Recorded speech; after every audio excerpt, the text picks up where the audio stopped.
Story 1. Not apologizing when they are wrong. Some parents act like saying sorry undermines their authority, when really it teaches accountability. Story 2. The incredibly busy lifestyle that parents and children have these days seems unbalanced and has become normalized. Story 3. At least in ethnic households, isolation is common. Girls are often not allowed to see their friends very often. Maybe they are allowed to see friends once every month or once every 2 months. That was my family rule. This is incredibly damaging, especially if they are in an abusive household, because it makes it harder to break free from their parents' harmful mindset that has been instilled in them. It is heartbreaking to witness this in real life. I have had multiple friends in this situation, but one that comes to mind is a girl who was talking to artificial intelligence about her family issues. She did not say why, but it is clear she feels like she has no one. This is another problem society needs to address. Some young people aged 16 and under are starting to treat artificial intelligence as built-in friends, and it is worrying.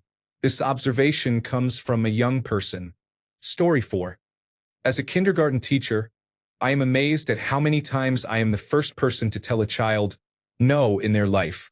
The indulgence of parents, lack of boundaries between adult and child, and being the child's friend instead of a parent are creating a generation of children who lack problem-solving skills and grit for when life is hard. Story 5. If a child is overwhelmed and crying, yelling at them to scare them into being quiet is verbal abuse and it traumatizes children. Story 6. Parents kicking their children out of the house. When problematic behavior meets abandonment from the family.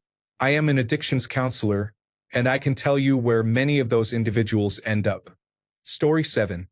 Naming your child something like Braden and then getting upset when no one spells it correctly is not personality.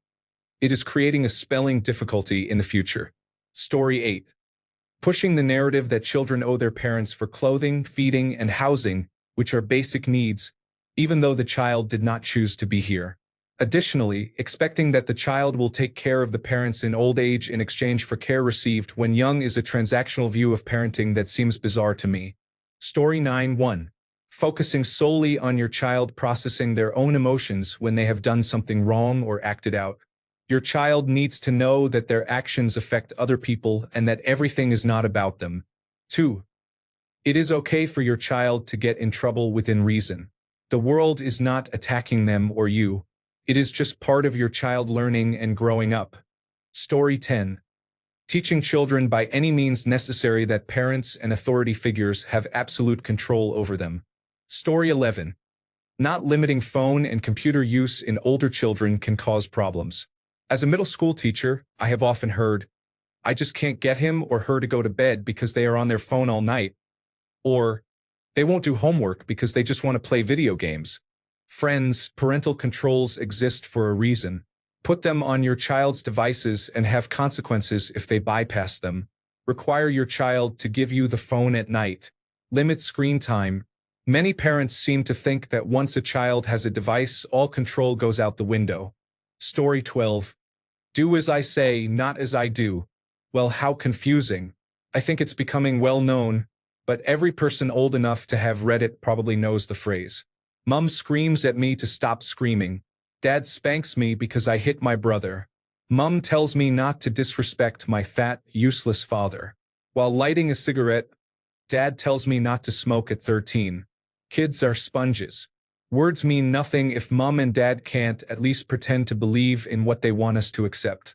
Story 13. Giving babies and very young children a phone or tablet. They become glued to it when you are out and about. Children in strollers watch a screen, children at the dining table watch a screen, and parents often do not interact with their children. Story 14.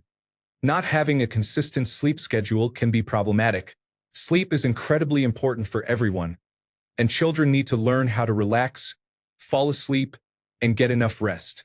Adequate sleep helps with attention, emotional regulation, and other essential functions.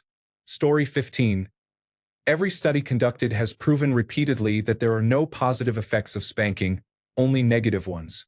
However, many emotionally unstable parents believe it is the only way or that they have the right to hit their children.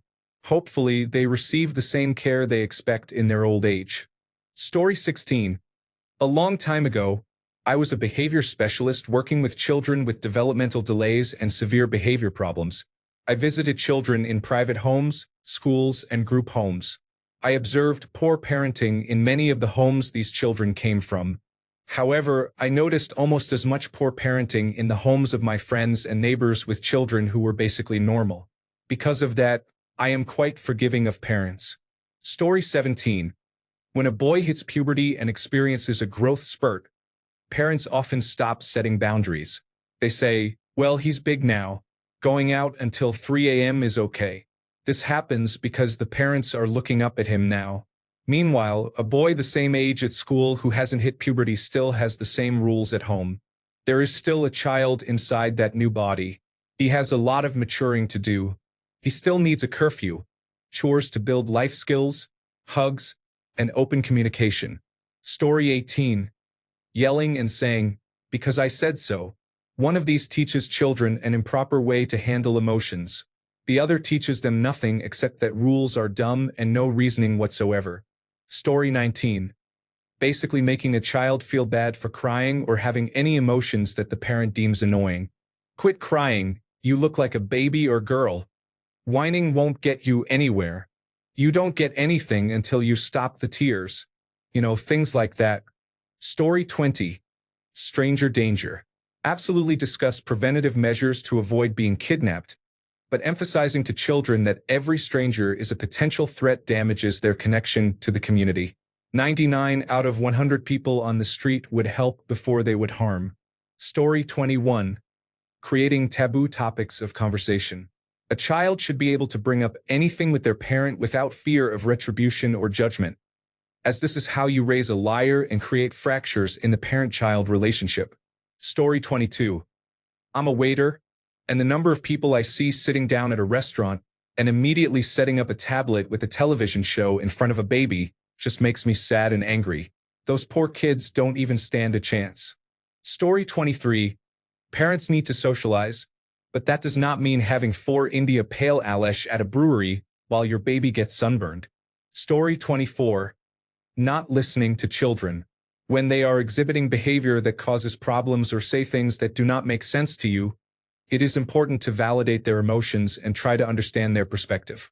Everything happens for a reason. Telling them to just listen teaches them to ignore their own thoughts and emotions without questioning. Story 25. Family vlogging and sharing all your kids' business and life online is a good way to make your kids resent or hate you and never talk to you again when they are grown. Story 26. Unfiltered and unmonitored access to the internet on tablets and smartphones from a young age is incredibly common, sadly. Story 27. Sleep training. Taking a teenager's door off as a punishment. Hitting to teach anything, also known as spanking. No sexual education until the teenage years. Forcing physical affection with a relative.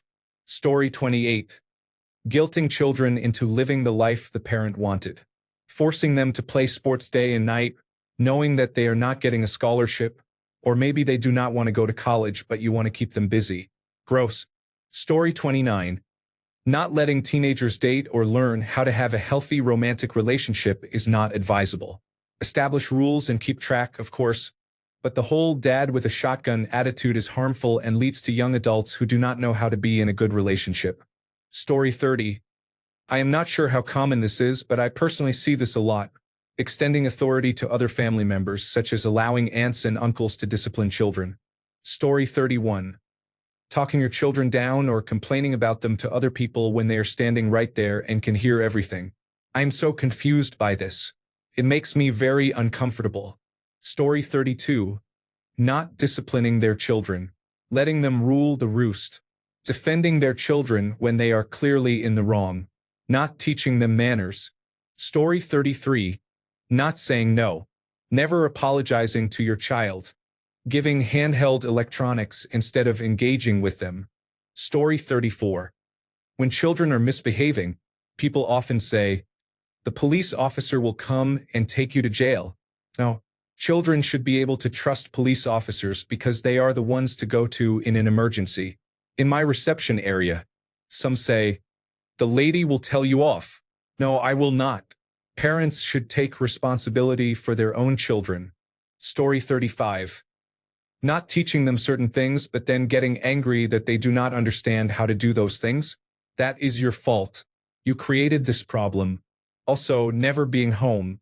Not because of work, but just finding any excuse to stay out as late as possible almost every day. If having a family is that much of a social drain on you, perhaps something is amiss. Story 36.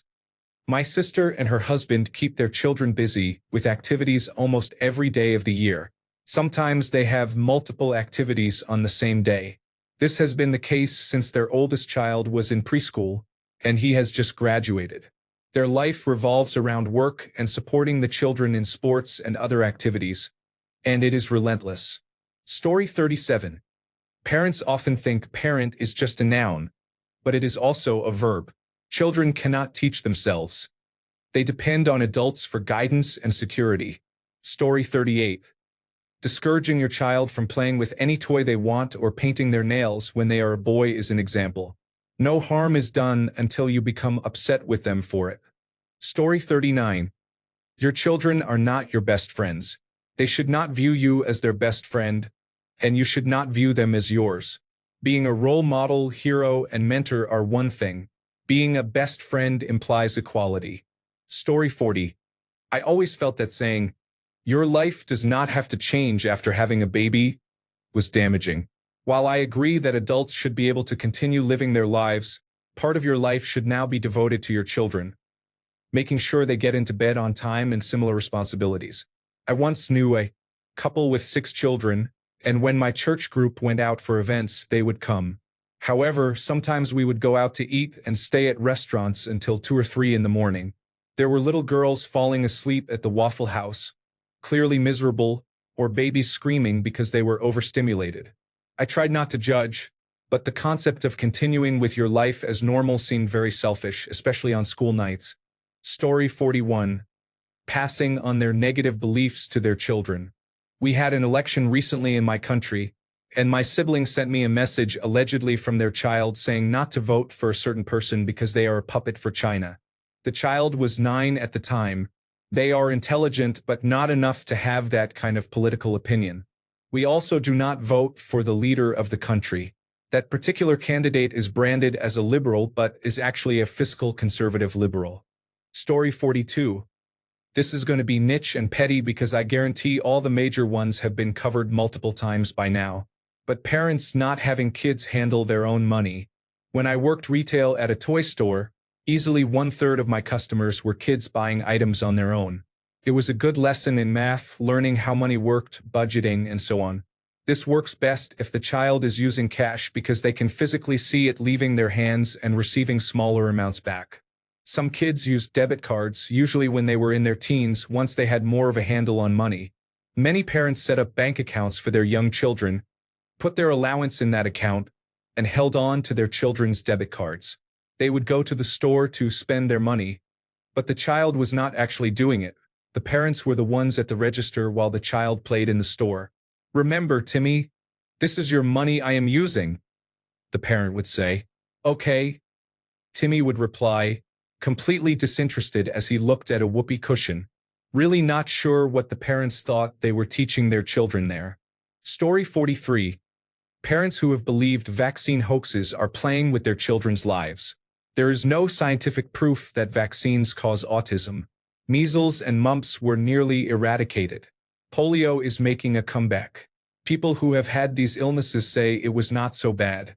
They were lucky not to have high fevers that could cause deafness, blindness, or worse. Why do parents take that gamble? I find them very irresponsible. Story 44. Homeschooling seems to result in a loss of social interaction.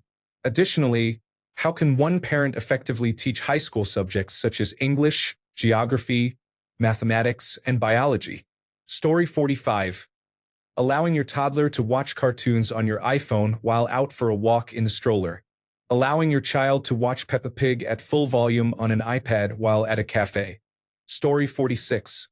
Physical punishment of children, or whatever other terms people prefer to use to minimize the reality that they are harming children.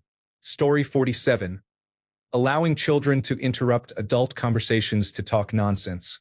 Every parent does it differently, but the worst is when I am trying to discuss something serious and the child is not only allowed to interrupt, but attention shifts directly to the child and the conversation stops so they can have a quick tea party. For their doll, for example, this really happened. Some parents say, "The adults are talking. Is it an emergency? No? Then you need to wait your turn." Others stop listening completely and turn all attention to the child, even if the child is clearly just seeking attention. It is very frustrating. We are raising narcissists. Story 48. iPad restaurants. I understand it is easier for the parents, but you are diminishing your child's development. Is it that important? Story 49. Not telling your children no. Also, overscheduling children. It is okay for them to have unstructured free time. Circumcising. Not vaccinating. Assuming your child can do no wrong when teachers or other parents tell you otherwise. Allowing picky eating. Not letting your children be bored.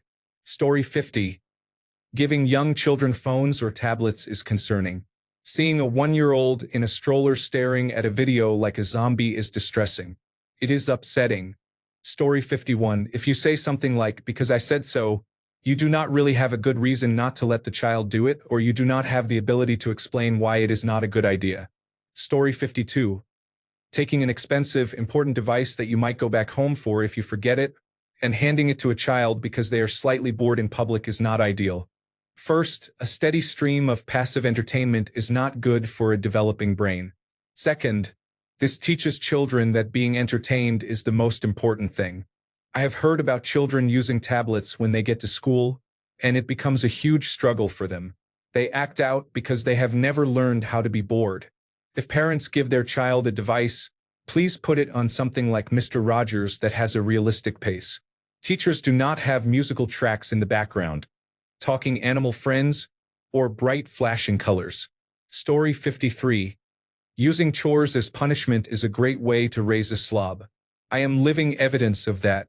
Chores should be taught as a part of life needed to maintain your belongings, keep a nice environment, and make things overall easier. Story 54. Overprotecting your children by always stepping in when their feelings are hurt or before they hurt themselves takes away their opportunity to deal with any kind of trauma. Your child is going to grow up. They need to learn how to handle someone saying no, being rejected, or stubbing their toe. Stop protecting your children all the time and let them learn how to cope. Story 55. Punishing your child for not successfully completing a task the first time is ineffective. Story 56. As a teacher, I see the consequences of being friends with your child and not wanting to hurt their feelings. This includes not following through with the threats you make. Recently, I saw a young child, maybe 5 years old, throwing a tantrum about not getting the candy he wanted at the store. His mother kept saying, "You won't go on the boat?" or "I'm going to call your father," while ignoring him as he became more upset and started hitting her and his siblings.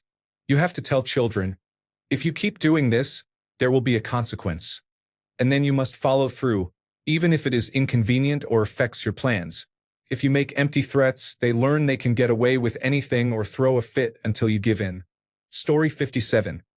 Not explaining things to your children because "I said so," and babies being sexualized with comments like "his little girlfriend." Story 58. Infantilizing older children and withholding information. For example, not teaching them to cook or clean properly, refusing to give them independence to figure out tasks related to school, not allowing them to learn transportation skills such as using public transit or walking to school, chauffeuring them instead, and refusing to teach them how to drive, not permitting them to get part-time jobs or explore their own extracurricular interests, failing to explain basic financial concepts, including credit, savings, and taxes, and avoiding discussions about household finances, paying bills, and earning money. Often, these parents are the same ones who mock their adult children when they fail or do not know how to do basic things because they were never taught. Story 59. Allowing the free-rein child to actually do the parenting. The EFF you mommy. I hate Cheerios. That's okay, precious. Are mommy and daddy forgiven and still your friends? Let's get you a menu that meets your approval. Story 60. They are children. Let them do what they want.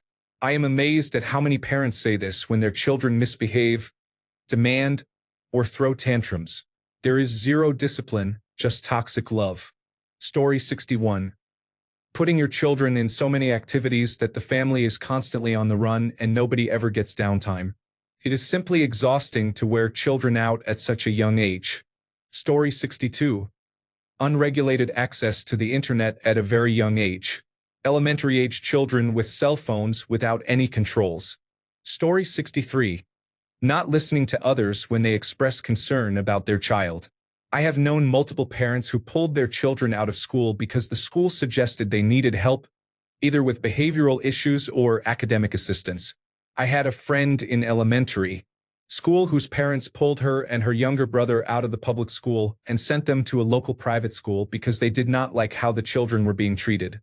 Later, they had a problem with that private school and pulled their children out again, sending them to another private school. The strangest part of this is that they had 3 children, and their oldest child stayed in the public school system. My parents have a neighbor with the same approach. They have a 14-year-old who was pulled out of the public school and enrolled in a private school. This child has severe behavioral issues, including cursing at his mother and yelling loudly enough to be heard through the walls. I suspect the public school met with them to suggest he work one-on-one with a staff member, but they refused. Story 64.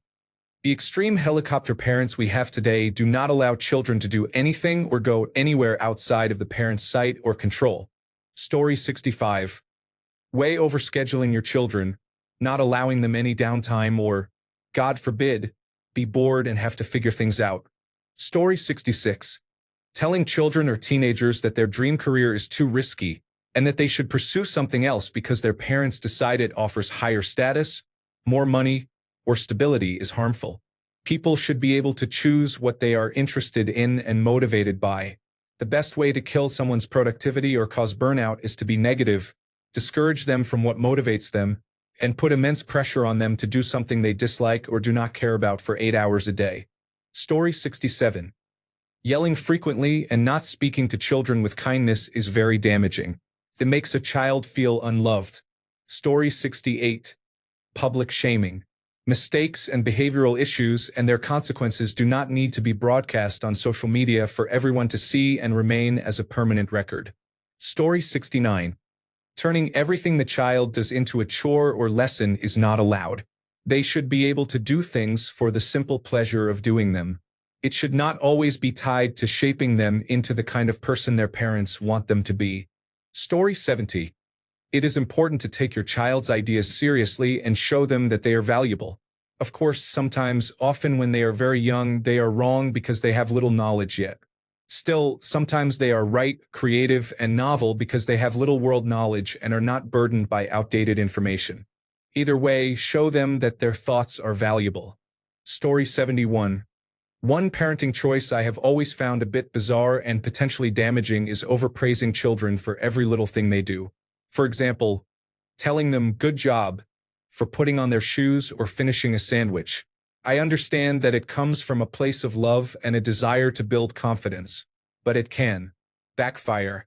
Children may end up relying on external validation instead of developing their own sense of purpose or pride in effort. It also makes failure feel scarier than it should be because they are used to being told they are amazing no matter what. It is much more helpful to praise effort and resilience rather than just outcomes. Story 72. Having unplanned children in this day and age is irresponsible.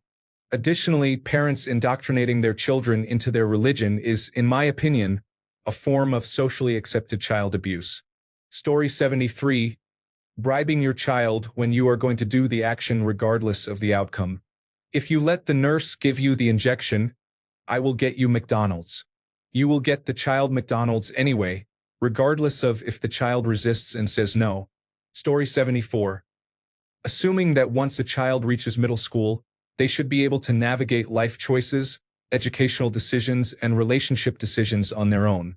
Story 75. Deflecting questions with "because I said so," or "you will understand when you are older," or anything similar. I have no children of my own, but I have watched my sisters do this with my nieces and nephews, and I do not understand it. It not only makes you seem like an uncaring person who does not have time for them, it actively diminishes or even punishes their curiosity. I made a point to be the person they could come to with any question. I would stop whatever I was doing, or tell them I would answer later if the time or circumstance was not appropriate, treat their question seriously, and try to answer it to the best of my ability within reasonable limits. For example, I did not show inappropriate material when they asked about sex or similar topics. As a result, I found myself routinely being asked serious, deep questions by fairly young children, such as when my then 8-year-old nephew walked up to me out of the blue and asked, "What is God?" or "Why do people die?" I found those conversations to be remarkably interesting and challenging. They forced me to deepen my own knowledge in order to do them justice. It was a richly rewarding experience for me in its own right, and I feel like I helped encourage their curiosity in ways their parents did not, because of reasons like "stop bothering me" or similar. Story 76. Using corporal punishment, but then punishing the child if they hit you or anyone else.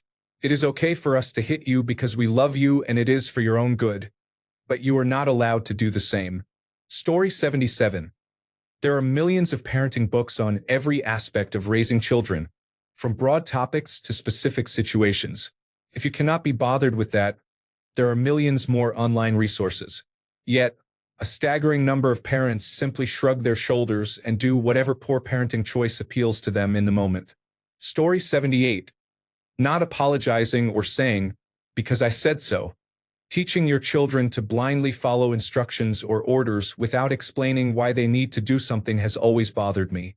Story 79. My mom is a terrible, abusive person, but I always remember her almost bragging about how scared my brothers and I were of her. Story 80. Not allowing children to understand the consequences of their choices is harmful. Life has consequences, and the sooner they realize that, the better their life will be. Story 81. Not a major issue, all things considered, but if you keep doing that, the shop assistant will tell you off. This is annoyingly common and comes from parents who cannot be bothered to discipline their own children. It also makes children fear some of the safer, more reliable people if they get lost in public. Control your children in public.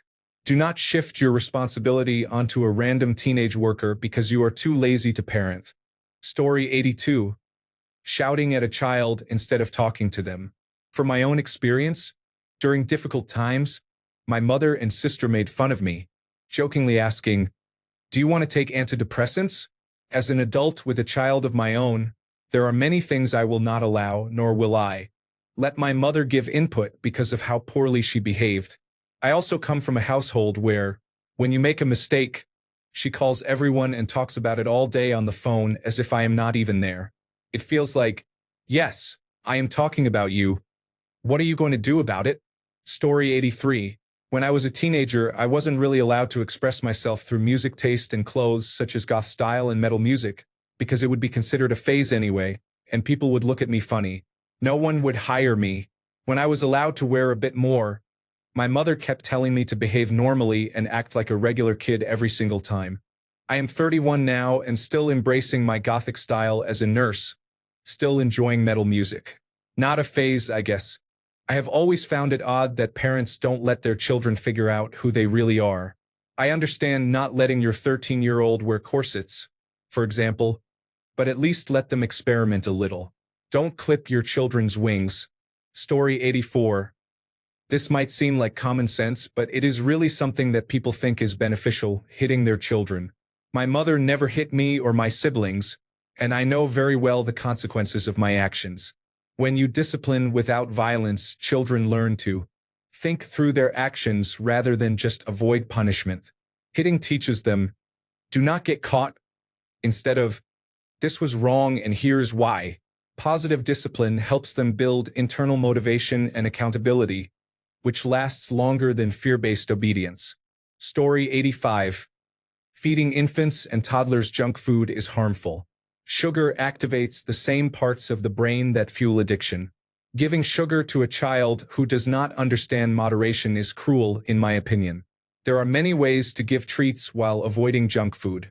Children cannot refuse water in favor of soda if they do not know what soda is. Story 86. never telling their child what to do and expecting them to make good choices, allowing their child to call all the shots without having a model for what caring leadership looks like, overwhelming a child with choices without giving them a foundation of knowing how anything works, never teaching a child that their actions impact others. My child is new here. He needs to be told, shown, and led. If it is time for dinner and he is actively throwing a tantrum and screaming, I do not gently say, "What would you like to eat? Do you want to get out from under the table? What are you trying to accomplish by screaming?" While he punches and kicks and is overwhelmed, I have seen that exact thing play out in other families, and I do not understand it. When you are totally at the end of your rope, do you want someone peppering you with questions and choices that need to be made right now? No. You want someone else to handle those things. You are maxed out. I put on my calm leader voice and say, "Hey, I know you wanted to keep playing, but this is not how we act at mealtime. This screaming is not an option. We are having turkey and French fries, and you can decide what you want to eat first. If you do not want to eat, you can sit here with us and color with your crayons. You do not have to eat. You do have to stay at the table. This is when we spend time together and talk about things." It seems to me that a lot of people think they are practicing gentle parenting while in practice they are A, adding to their child's mental load in a way that is not age-appropriate, and B, not giving them the tools to handle any of it properly. Story 87. Not allowing children to explain the thoughts behind their actions. It is much easier to learn how to behave when the thought process behind the behavior is addressed. Story 88. Wanting to be their child's friend and afraid the child will not like them if they correct or discipline them. By discipline, I mean non-physical methods such as removing privileges. They end up with a child who has never had proper guidance at home, and it affects other areas of their life. Story 89. Obsessing over academic success and signing up for numerous extracurricular activities and tutors, forgetting to teach children how to be decent human beings. My godson is 10 years old and had one of the best marks in a national math test, but he cannot tie his shoelaces or pour his own drink. Maybe I am strict, but I am not a proud godmother. I am a worried godmother. Story 90. Not treating children as real, independent people at any age and honoring their personhood is important. They have wants and needs just like anyone. My 13-month-old son has friends he likes at his daycare and others in his class he is indifferent about. Story 91. Not parenting your child, then getting angry if others do. If you are not going to tell your child to stop kicking my seat, I will. However, I should not have to. Story 92. Forcing a child to hug or kiss a relative or a friend whom they clearly do not want to be touched by is inappropriate. Honor the child's own decision about who has access to their body, instead of worrying about Aunt so-and-so's hurt feelings. Children understand why they do not want to engage with certain energies. Story 93. Parents stay together because they believe that children seeing them live in the same home, even if they argue, is better than separating. Story 94. Thinking that all learning is done at school is incorrect. Whether or not they attend a good school, parents have the opportunity to help their child get ahead. At the very least, read to your child. Story 95. I am 48 and fear for the future when Generation Z takes over. Parents do not seem to teach resilience or delayed gratification anymore. The number of Generation Z children I have seen crying at work over even respectful, constructive criticism is staggering. Story 96. Not letting your child explore or play because you are too anxious to let them take risks. Watching a helicopter parent on a playground makes me crazy. Oh, don't do that, that's not safe. That's for bigger kids. Oh, come over here. You can't handle that slide. And so on. Do you want your child to have low self-esteem? If they think they can't handle a slide, how will they handle anything? Thanks a bunch for sticking around till the end of the video. Remember to subscribe, and until next time, stay awesome and goodbye.